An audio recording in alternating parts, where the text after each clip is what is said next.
Morning students, in our previous class I explained you practices of crop production, agricultural implement and preparation of soil.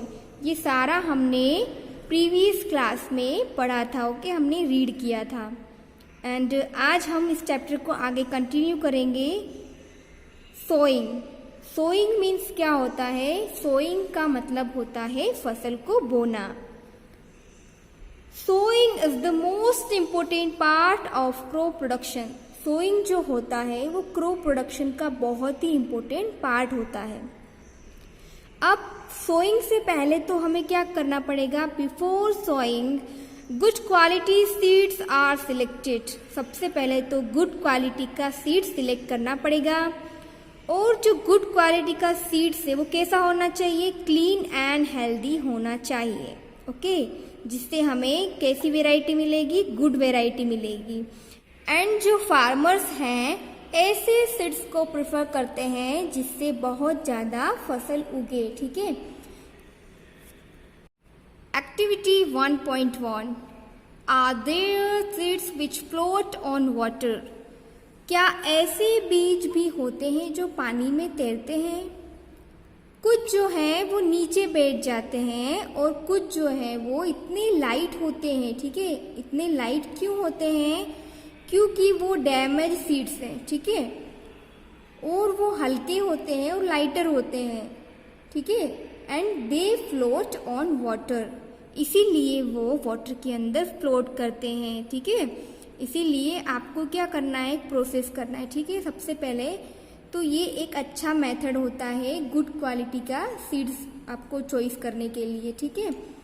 ये अच्छा method होता है separate करने का कि हेल्दी और डैमेज सीड्स कौन सा है, ठीक है। Before sowing one of the most important task is know to about the tools used for sowing seeds. ये हमारे लिए सबसे मोस्ट इम्पोर्टेंट टास्क होता है बिफोर सोइंग मीन्स के सोइंग से पहले, कि हमें कौन कौन से टूल्स यूज करने हैं सीड्स को सोइंग करने के लिए, ठीक है। नेक्स्ट है traditional tool. The tool use traditionally for sowing seeds is shaped like a funnel. Means के जो हमेशा से यूज किए जा रहे हैं पुराने समय से, ठीक है, पुराने जमाने से फसल को उगाने के लिए, क्रॉप्स को लगाने के लिए इन ट्रेडिशनल टूल का यूज किया जाता है। शेप्ड लाइक अ फनल, इससे हम लोग सीड्स को सो कर देते हैं, ठीक है। एंड जो पुराने जमाने से सीड्स को सो करने के लिए इस तरीके की फनल का यूज किया जाता था, जो यहाँ पर आपको पिक्चर में दिखाई दे रही होगी, ठीक है। इस तरीके की फनल का यूज किया जाता था। 2 बुल्स है, मैंने आपको बताया था कि एक वुड का बत्ता होता है, ठीक है, उसको बुल्स के ऊपर रख दिया जाता है। एंड जो एक मैन होता है उसको बुल्स को आगे आगे चलाता है। एंड जो दूसरा मैन है वो सीड्स को उस फनल के अंदर डाल रहा है, ठीक है। और जो बुल्स है वो आगे आगे जाते जाएंगे और जो सीड्स है वो जमीन के अंदर चले जाएंगे, ठीक। सीड ड्रिल, यहाँ पे आपको पिक्चर दिखाई दे रहा होगा कि सीड ड्रिल कैसा होता है। Nowadays the seed drill is used for sowing with the help of tractor, ठीक है। अब तो सीड्स ड्रिल आने लगे हैं, इस तरीके के सीड ड्रिल का यूज किया जाता है, ठीक है। और this tool for the seeds uniformly at proper distances and depth. अब तो ट्रैक्टर के पीछे इसको लगा देते हैं सीड ड्रिल को और इस तरीके से सीड ड्रिलिंग किया जाता है। ये बिल्कुल अनफॉर्मली मीन्स के बिल्कुल एक तरीके से बराबर गहराई में और बराबर दूरी पर सोइंग कर देता है। एंड इट एंश्योर कि वो एंश्योर भी करता है कि सीड्स बराबर कवर्ड भी हुआ है या नहीं हुआ है। और ये जो सीड्स को क्या है, बर्ड्स को खाने से भी बचा लेता है। सीड्स ड्रिलर का यूज टाइम और लेबर को बचाने के लिए भी किया जाता है। Avoid overcrowding of plants, means के एक ही जगह पर सारे के सारे जो प्लांट्स है वो ग्रो करेंगे, ठीक है। मीन्स अगर वो दूर दूर नहीं होंगे तो उन्हें सफिशिएंट सनलाइट, वाटर और न्यूट्रिएंट्स नहीं मिल सकेंगे सॉइल से। तो कभी कभी कुछ प्लांट्स को हटाना भी पड़ता है जब ओवरक्राउडिंग होती है तो फसल अच्छी नहीं होगी। ठीक है, इसके लिए क्या करना पड़ेगा, जो एक्स्ट्रा प्लांट्स है आसपास, ठीक है, क्रॉप्स के, उसको हटाना भी पड़ता है।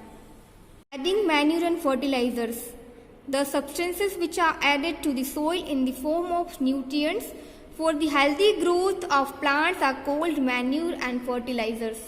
फर्टिलाइजर्स और मैन्यूर का यूज़ हम इसीलिए करते हैं ताकि हमारा जो प्लांट्स हो वो अच्छी तरीके से ग्रो कर सके, और वो कैसा हो, उसकी ग्रोथ हेल्दी ग्रोथ हो। ओके, सोइल जो है वो क्या करता है, मिनरल्स न्यूट्रिएंट्स को सप्लाई करता है। ठीक है, मिनरल न्यूट्रिएंट्स काफ़ी ज़्यादा इम्पोर्टेंट होते हैं प्लांट्स की ग्रोथ के लिए।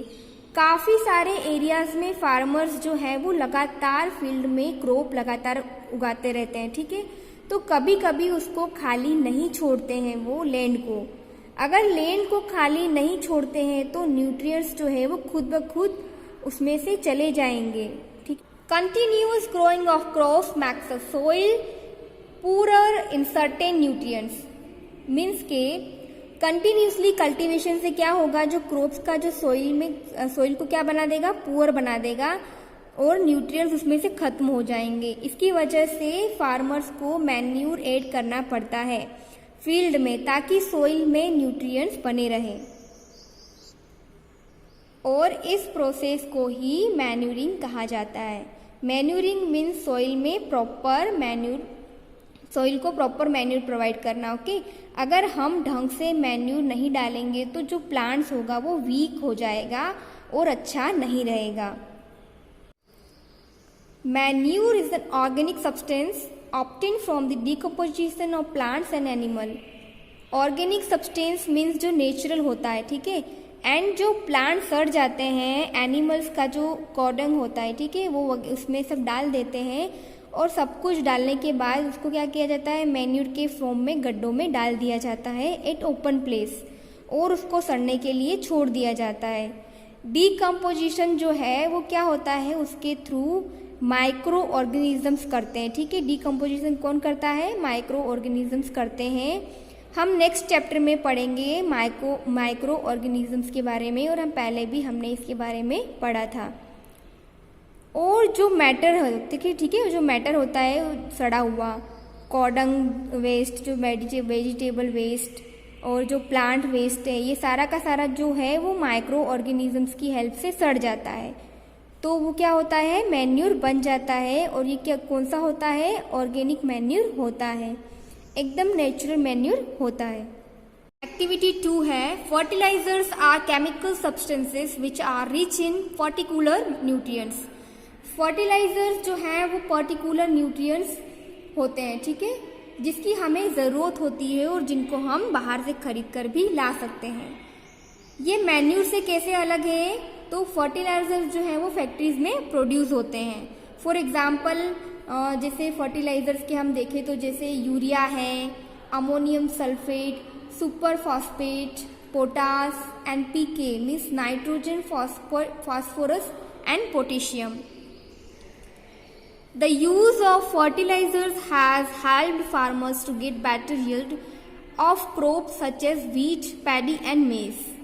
Means के फर्टिलाइजर्स का यूज़ है जो फार्मर बेटर क्रॉप्स के लिए करते हैं। ठीक है, जैसे पैडी, मेज, वीट में ज़्यादा इसका यूज़ किया जाता है, मगर हम अगर इसका ज़्यादा यूज़ करते हैं तो सॉइल की जो फर्टिल है उसको वो ख़त्म कर देता है। फर्टिलाइजर्स जो है वो वाटर पोल्यूशन की काफ़ी ज़्यादा बड़ा सोर्स बन चुका है फर्टिलाइजर्स। ओके, अगर हमें सॉइल की फर्टिलिटी मेंटेन करनी है तो हम लोगों को क्या करना पड़ेगा, फर्टिलाइजर्स की जगह हमें ऑर्गेनिक मैन्यूर का यूज़ करना होगा। 2 क्रॉप्स के बीच में या तो हम 1 महीने का अंतर रख सकते हैं। ठीक है, 2 क्रॉप्स के बीच में जैसे आपने एक फील्ड पर एक ही क्रॉप्स डाली, ठीक है, उसके बाद नेक्स्ट फिर दूसरी क्रॉप्स डाली, फिर तीसरी क्रॉप्स डाली, ऐसे क्या होगा, फील्ड के अंदर जो न्यूट्रिएंट्स है वो खत्म हो जाएंगे। ठीक है, अगर हम क्रॉप्स को उगाते हैं, ठीक है, तो हमें क्या करना पड़ेगा, उसको एक क्रॉप्स के बाद उस जो ज़मीन है, ठीक है, उस फील्ड को हमें थोड़ा उसको छोड़ देना पड़ेगा 1 आध महीने के लिए। उस पर कुछ भी ना उगाए तो उसमें क्या होंगे, जो न्यूट्रिएंट्स है वो सॉइल में खुद ब खुद आ जाते हैं, और हम लोगों को ऑर्गेनिक मैन्यूर्स का यूज़ हम करेंगे तो भी उसमें न्यूट्रिएंट्स आ जाएंगे। Another method of replenishing the soil with nutrients with through crop rotation.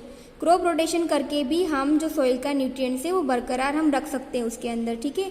जो नॉर्थ इंडिया के जो लोग हैं वो क्या करते हैं, एक ही फसल को ना उगाकर दूसरे सीजन में दूसरी फसल को उगाते हैं, ताकि जो सॉइल के अंदर जो न्यूट्रिएंट्स है वो बरकरार रहे, उसके अंदर रहे। प्रीवियस क्लास में हमने ये भी पढ़ा था कि जो राइजोबियम बैक्टीरिया है वो कहाँ प्रेजेंट होता है, लेग्यूमिनस प्लांट्स की रूट्स में प्रेजेंट होता है, ओके।